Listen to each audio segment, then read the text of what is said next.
Well, tomorrow morning, Ghislaine Maxwell is set to make her first appearance before a congressional committee. NBC4's Kathy Vara live in the newsroom right now with more on what we can expect. Kathy. Maxwell, who is currently serving 20 years in federal prison, will testify under oath before the committee investigating the federal government's handling of the Epstein files. Maxwell is scheduled to appear virtually before the House Oversight Committee on Monday. Legal analyst attorney Royal Oakes, who does not have a connection to the case, says this hearing could be a game changer. If she takes the Fifth Amendment, it could get really interesting because prosecutors could say, you know what, we're giving you immunity. The panel previously denied Maxwell's request for immunity, but legal analyst Royal Oakes says immunity could be back on the table now that the DOJ has released millions of Epstein documents, emails, and photos, and he says prosecutors need information to complete their case.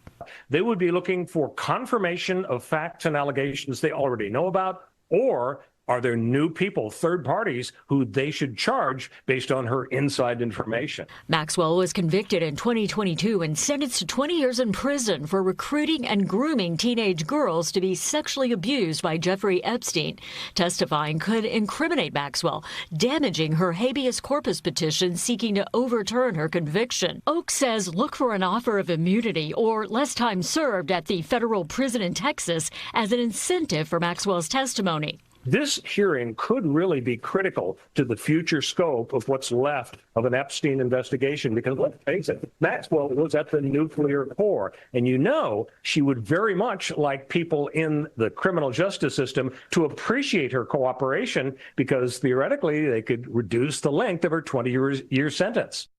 Among those serving on the Oversight Committee is former Long Beach Mayor and now California Congressman Robert Garcia. The Oversight Committee has also scheduled depositions for later this month, including former President Bill Clinton and former Secretary of State Hillary Clinton. In the newsroom, Kathy Vara, NBC4 News. Kathy, appreciate it. Thank you. We'll be right back.